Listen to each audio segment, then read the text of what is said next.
The screams echoed through Terminal C at Ronald Reagan Washington National Airport at exactly 2:47 p.m., piercing through the usual hum of travelers and announcements. Captain Marcus Williams froze mid-stride, his pilot's uniform crisp against his tall frame, his flight bag clutched in one hand as hundreds of eyes suddenly turned toward him. "That's him! That's the hijacker!" Karen Pemberton's voice cut through the air like a blade, her manicured finger pointing directly at the distinguished black pilot. Her designer handbag swung wildly as she fumbled for her phone, her face flushed with manufactured panic. "I heard him on the phone talking about taking control of the plane." Captain Williams felt the world tilt on its axis. 23 years of flying commercial aircraft, an impeccable safety record, 2 tours as a military pilot in Afghanistan. None of it mattered in this moment as travelers began backing away from him like he carried a contagious disease. His voice remained steady despite the chaos erupting around him. "Ma'am, I think there's been a misunderstanding. I'm Captain Williams with Atlantic Airways. Flight 4047 to Miami." But Karen was already dialing 911, her voice rising to a theatrical pitch that carried across the terminal. "Yes, emergency. I'm at Reagan National Airport, and there's a hijacker here. He's dressed like a pilot. It's obviously a disguise. He was talking about taking control and crashing into buildings." The 911 operator's voice crackled through the phone, barely audible but urgent. "Ma'am, stay calm. Can you describe the individual?" "He's a large black male, about 6'2", wearing a pilot's uniform clearly stolen. He has a bag that could contain weapons or explosives. He's standing near Gate 23. Please hurry."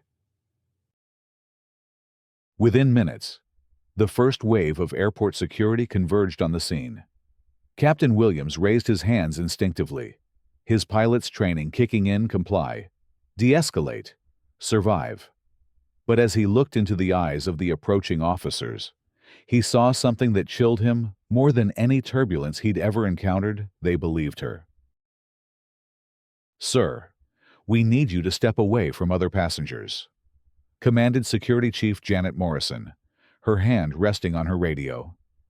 "Keep your hands visible and move slowly toward the wall." The terminal began to empty, as if someone had pulled a fire alarm. Travelers scrambled for exits. Parents clutched their children. Elderly passengers struggled with their luggage in the sudden exodus. Captain Williams found himself pressed against a window, watching the scene unfold like a nightmare in slow motion. "This is insane," he whispered to himself, but his voice carried in the increasingly empty space. "I've been flying for this airline for 15 years. Check my credentials. Check my badge. Check anything." Security Chief Morrison spoke into her radio with practiced efficiency. "Control, we have a possible code red in Terminal C, requesting immediate backup and TSA tactical response." Karen Pemberton stood behind the growing perimeter of security personnel, her phone pressed to her ear as she provided a running commentary to the 911 dispatcher. But keen observers might have noticed something strange about her demeanor. Beneath the manufactured panic was a cold calculation, a satisfaction that seemed inappropriate for someone genuinely fearing for their life. At 3:15 p.m., the airport's public address system crackled to life with an announcement that would reverberate across the entire eastern seaboard. "Ladies and gentlemen, Reagan National Airport is now under security lockdown. All flights are suspended indefinitely. Please evacuate the terminals in an orderly fashion." The ripple effects were immediate and devastating. Air traffic control centers from Atlanta to Boston began implementing emergency protocols. Pilots in the air were diverted to alternate airports. Passengers waiting to board were evacuated onto tarmacs. The carefully orchestrated symphony of air travel collapsed into chaos within minutes. Captain Williams watched through the window as his own aircraft, Flight 447, a Boeing 737, with 156 passengers who had been waiting to board, was surrounded by emergency vehicles. Red and blue lights flashed against the afternoon sun, like a mechanical aurora. "Ma'am, I need to see some identification," Security Chief Morrison said, finally turning her attention to Karen. "We'll need a full statement about what you witnessed." Karen's eyes gleamed with what she clearly thought was righteous vindication. "Of course, officer. I was just sitting over there, minding my own business, when I heard him on his phone. He was speaking in some kind of code, talking about taking control at altitude and making them pay for what they've done. It was absolutely terrifying." But Captain Williams had heard enough. Despite the weapons trained on him, despite the growing crowd of tactical officers, he spoke with the authority of someone who had faced real danger and survived it. "That's completely false. I was on the phone with my dispatcher discussing weather conditions over the Carolinas. Taking control at altitude refers to flight management protocols, not terrorism." The tactical team arrived at 3:22 p.m., their heavy boots echoing through the now eerily quiet terminal. Men in full-body armor, carrying assault rifles, surrounding a veteran pilot whose only crime was existing while black in a post-9/11 world. TSA Director Robert Hayes arrived on scene within 30 minutes, his face grim as he surveyed the situation. He had been in airport security for 20 years, had dealt with real threats and false alarms, but something about this scenario felt wrong from the beginning. "Talk to me," he said quietly to Chief Morrison as they stood 20 feet from the still-contained Captain Williams. "Single witness report of suspicious behavior," Morrison replied. "Claims she overheard terrorist planning. Subject is an airline employee. Credentials appear legitimate, but protocols require full investigation." Hayes nodded, but his experienced eye was already picking up discrepancies. The pilot's body language was wrong for a terrorist, too calm, too cooperative, too genuinely confused. And the witness. Something about her demeanor triggered his professional skepticism.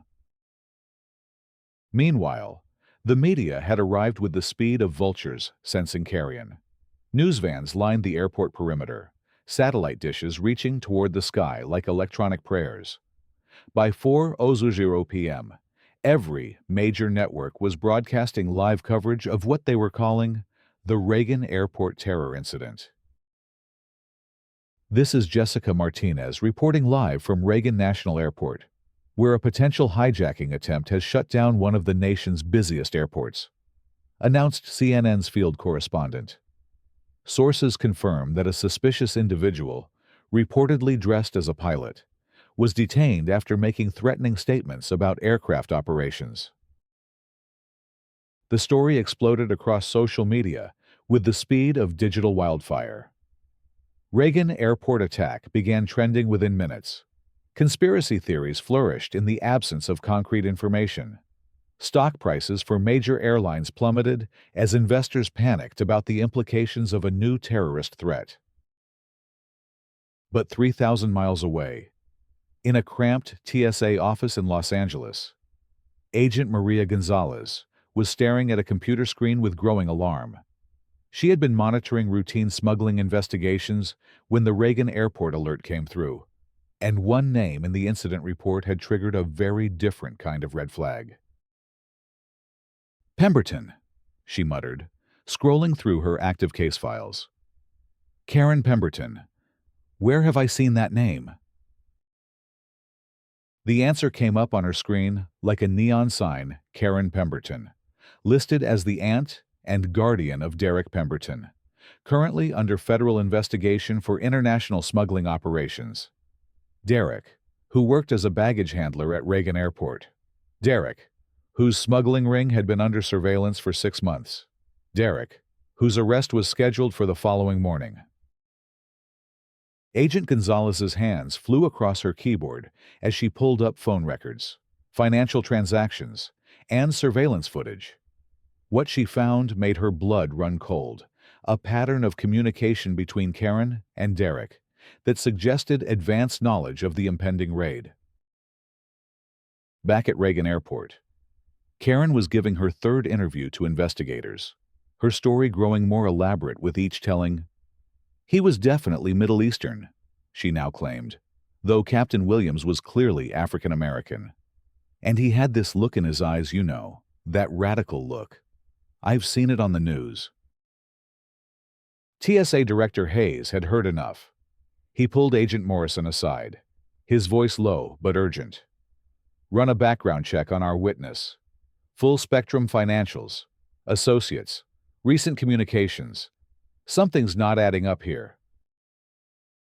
The breakthrough came at 5:47 p.m., when Agent Gonzalez's call reached Director Hayes directly.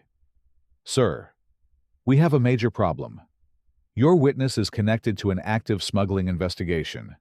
Her nephew, Derek Pemberton, was scheduled for arrest tomorrow morning until your airport got shut down and all our resources got diverted. Hayes felt the pieces clicking into place like a puzzle solving itself.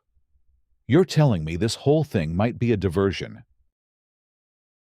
More than that, sir. We've been tracking unusual activity around Derek's operation for the past 72 hours. Large shipments being moved ahead of schedule, personnel changes, communications blackouts. Someone tipped them off about the raid. The implications hit Hayes like a physical blow. Federal resources across the eastern seaboard were focused on Reagan Airport.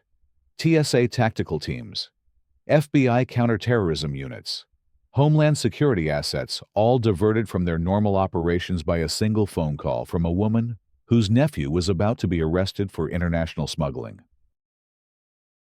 Director Hayes looked across the terminal at Captain Williams, who had been standing against that wall for over 3 hours, maintaining his dignity despite the humiliation and terror of being falsely accused. The man's composure was remarkable and telling. Agent Morrison, Hayes said quietly, I want you to very discreetly begin backing down the tactical response. And I want Karen Pemberton brought in for secondary questioning. Now. But Karen had been watching the investigators with the sharp eyes of someone who had grown up around criminal enterprises. She saw the shift in their body language, the way they were beginning to look at her instead of at Captain Williams. Her phone buzzed with a text message. Abort! Feds know. Get out now. She began moving toward the exit with casual determination, but Director Hayes had anticipated this possibility. Mrs. Pemberton, could you step over here, please? We have a few more questions. Karen's mask slipped for just a moment, long enough for everyone watching to see the cold calculation beneath her manufactured concern. Actually, I really need to get home. My husband will be worried. I'm afraid that won't be possible, Hayes replied, and now his voice carried the full authority of federal law enforcement. You're being detained as a material witness in a federal investigation. The next few minutes unfolded with the precision of a military operation. Karen was read her rights as Captain Williams was finally released from his 3-hour ordeal against the terminal wall. Federal agents swarmed her luxury SUV in the airport parking garage, finding evidence that would later prove to be the smoking gun, encrypted communications with Derek's smuggling network, and detailed schedules of federal enforcement operations. Captain Williams, finally free to move, walked slowly toward the window where his aircraft still sat, surrounded by emergency vehicles. His hands shook slightly as he called his wife. Hey, baby, he said softly when she answered. I'm okay, but I'm going to be late getting home. Marcus, what's wrong? I saw the news about Reagan Airport. They're saying there was a terrorist incident. He closed his eyes, feeling the weight of the last few hours settling on his shoulders like lead. I was the terrorist incident. Sarah. Someone decided that a black pilot was suspicious enough to shut down the eastern seaboard. The silence on the other end of the phone was profound. When Sarah finally spoke, her voice was tight with fury and pain. "Are you hurt? Are you safe?" "I'm not hurt. Safe is relative." But they figured out it was all fake. The woman who reported me, she was trying to distract federal agents from arresting her nephew for smuggling. By 7:00 p.m., the real raid was underway. Derek Pemberton and his associates were arrested at a warehouse in Arlington, where federal agents seized over $40 million worth of stolen electronics, counterfeit pharmaceuticals, and illegal weapons. The smuggling operation had been using airport baggage systems to move contraband across international borders for over 2 years. The media, meanwhile, was scrambling to correct their coverage as the true story emerged. News anchors who had spent hours speculating about Islamic terrorism and airport security failures now found themselves reporting on white supremacist manipulation of law enforcement and the weaponization of racial profiling. "We are now learning that this entire incident appears to have been fabricated," announced Jessica Martinez in a somber update. The pilot who was detained, Captain Marcus Williams, is a decorated veteran with 23 years of commercial flying experience and no criminal record whatsoever. But the damage had already spread around the globe. International news outlets had run with the terrorism story for hours. Social media was flooded with inflammatory posts about airport security and Islamic extremism. Despite the fact that Captain Williams was Christian and the actual criminal conspiracy involved white smugglers. The economic impact was staggering. Over 3,000 flights had been canceled or delayed across the eastern seaboard. Hundreds of thousands of travelers were stranded. Hotels were overwhelmed. Ground transportation systems buckled under the sudden demand. The ripple effects would continue for days. Karen Pemberton spent that night in federal custody, her designer clothes replaced with an orange jumpsuit, her perfectly styled hair disheveled from hours of interrogation. Federal prosecutors were building a case that included charges of making false terrorist threats, conspiracy to obstruct federal investigations, and accessory to smuggling operations. The arraignment took place 3 days later in the federal courthouse in Alexandria, Virginia. Karen sat at the defendant's table, looking small and diminished without her usual armor of designer accessories and righteous indignation. Federal prosecutor Diana Chen stood before the judge with the full weight of evidence behind her. "Your Honor, the defendant orchestrated a false terrorism report that mobilized federal resources across multiple states, traumatized hundreds of thousands of travelers, and cost the American economy an estimated $340 million in losses, all to provide cover for her nephew's criminal enterprise." Karen's defense attorney, a tired-looking public defender, could offer little in the way of mitigation. The evidence was overwhelming: phone records, financial transactions, encrypted communications, and surveillance footage that showed Karen coordinating with Derek's associates in the days leading up to the incident. Judge Patricia Morrison looked down at Karen with the cold dignity of someone who had seen too much human foolishness to be shocked by it anymore. "Mrs. Pemberton, your actions endangered public safety, wasted critical security resources, and perpetuated racial stereotypes that have no place in our society. More disturbing still, you showed a callous disregard for the life and reputation of Captain Williams, a man whose service to this country, both in the military and in commercial aviation, deserves respect, not persecution." The sentence was severe, but appropriate: 15 years in federal prison for the terrorism hoax, additional time for conspiracy charges, and complete financial restitution for the economic damages caused by the airport closures.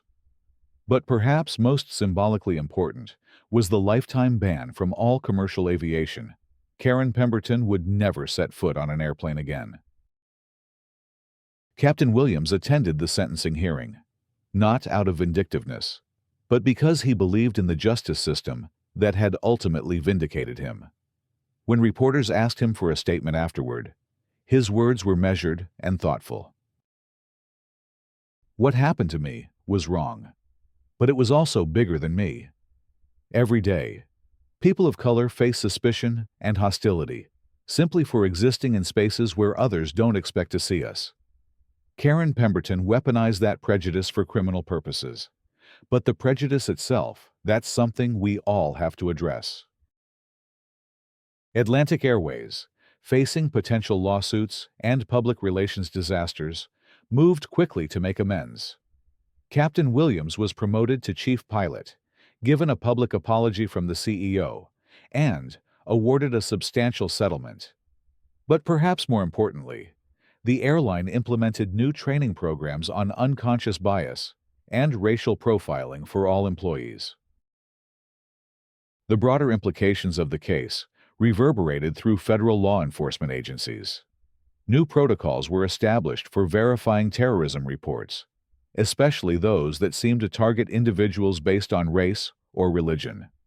The Karen Pemberton case became a textbook example in federal training programs of how criminals could exploit systemic prejudices to manipulate law enforcement. Derek Pemberton and his smuggling associates received sentences ranging from 8 to 25 years, depending on their level of involvement.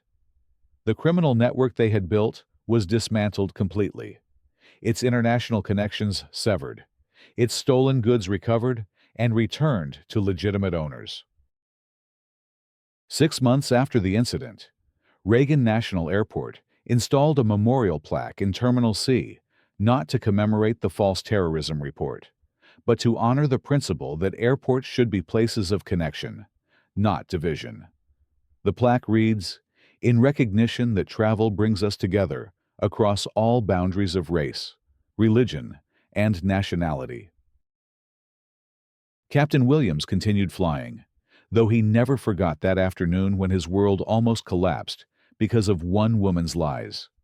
He spoke at schools, community centers, and professional conferences about the dangers of racial profiling and the importance of critical thinking in crisis situations.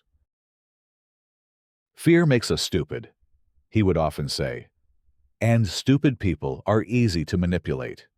Karen Pemberton counted on our fear, our prejudices, our willingness to see threats where none existed. The best defense against that kind of manipulation is education, empathy, and the courage to question our assumptions. The case also sparked legislative action. The Captain Williams Act was introduced in Congress, establishing stronger penalties for false terrorism reports and creating legal protections for victims of racially motivated false accusations. The bill passed with bipartisan support, signed into law on the 1-year anniversary of the Reagan Airport incident. Karen Pemberton, meanwhile, adjusted slowly to life in federal prison. The woman who had once wielded social privilege like a weapon found herself in an environment where such privileges meant nothing. She was assigned to work in the prison laundry, a daily reminder of how far she had fallen from her designer lifestyle. Her first letter to Captain Williams, written 3 years into her sentence, was returned unopened. She tried again, 6 months later, and this time he read it. The letter was brief and, for the first time, genuinely contrite. "I destroyed your life for a few hours to protect a criminal enterprise that wasn't even mine. I used your race as a weapon because I knew it would work. I am sorry. I know that's not enough, but it's the only true thing I can offer." Captain Williams never responded to the letter, but he kept it. Sometimes, late at night during long international flights, he would think about forgiveness and redemption, about the difference between punishment and justice, about the possibility that even people who do terrible things might eventually understand the harm they've caused. The reforms that followed the case extended far beyond aviation security. Police departments across the country implemented new training on recognizing potentially false reports, motivated by racial bias. Emergency dispatch centers developed protocols for questioning callers whose reports seemed inconsistent or motivated by prejudice rather than genuine safety concerns. Airport security agencies worldwide studied the Reagan Airport incident as an example of how criminals could exploit terrorism fears for personal gain. The case became a landmark example in international law enforcement training programs, demonstrating the need for quick verification of terrorism reports before mobilizing massive resources. 5 years after the incident, Captain Williams was invited to speak at the graduation ceremony for new TSA agents. Standing at the podium in the same airport where he had once been treated as a terrorist, he looked out at the diverse class of new federal agents and spoke about the responsibility they were accepting. "Your job is to keep people safe," he told them. "But safety isn't just about stopping real threats. It's also about making sure innocent people don't become victims of fear, prejudice, and manipulation. You have the power to ruin lives or save them. Use that power wisely." In the audience that day was Agent Maria Gonzalez, the Los Angeles TSA investigator, whose quick thinking had exposed Karen's conspiracy. She had been promoted to Director of Counterintelligence Operations, partly based on her work in the Pemberton case. She understood better than most how thin the line could be between security and persecution. The smuggling network that Derek Pemberton had operated was replaced by enhanced international cooperation in tracking contraband movement. The methods his organization had used to exploit airport security were studied and countered, making the aviation system more secure against both terrorism and criminal exploitation. Karen Pemberton was released on parole after serving 12 years of her sentence. She emerged into a world that had largely forgotten about her case, but which had been shaped by its consequences. Airports were safer, training was better, false reports were investigated more carefully. The system had learned from her manipulation. She found work at a small nonprofit organization that helped formerly incarcerated women reintegrate into society. The irony was not lost on her, spending her remaining years trying to repair some small part of the damage that criminal behavior inflicts on communities. It was humble work, poorly paid, but it was honest. Captain Williams, now in his early 60s, continued to fly international routes for Atlantic Airways. He had become something of a legend in aviation circles, not just for surviving the false accusation, but for how he had handled it with dignity and used the experience to improve the system for everyone. On quiet flights over the Atlantic, when the cabin was dark and most passengers were sleeping, he sometimes thought about that afternoon in Terminal C, when his entire world had nearly collapsed because of one woman's lies. He thought about fear and courage, about prejudice and justice, about how quickly things could change and how slowly they could heal. But mostly, he thought about flying, about the miracle of carrying people safely across oceans and continents, about being trusted with hundreds of lives every time he stepped into a cockpit, about the responsibility and privilege of his profession. Karen Pemberton had tried to destroy that trust, but in the end, truth had proven stronger than lies, justice more enduring than manipulation. The last entry in Captain Williams' logbook, written on the day of his retirement 20 years after the Reagan Airport incident, was simple but profound. Total flight hours, 32,847. Total passengers carried safely, 2,847, 392. Total terrorists encountered 0. Total liars who tried to make me 1-1. Final score, truth wins. The aircraft he commanded on his final flight, a newer Boeing 787 Dreamliner, carried a small plaque in the cockpit that read, "Dedicated to the principle that the sky belongs to everyone." It was a gift from his fellow pilots, a reminder of how one man's dignity under pressure had helped make aviation safer and more just for everyone who followed. As his plane touched down at Reagan National Airport for the last time, Captain Marcus Williams looked out at the same terminal where Karen Pemberton had once pointed her finger and tried to destroy his life. The building looked the same, but everything had changed. Security was smarter. Training was better.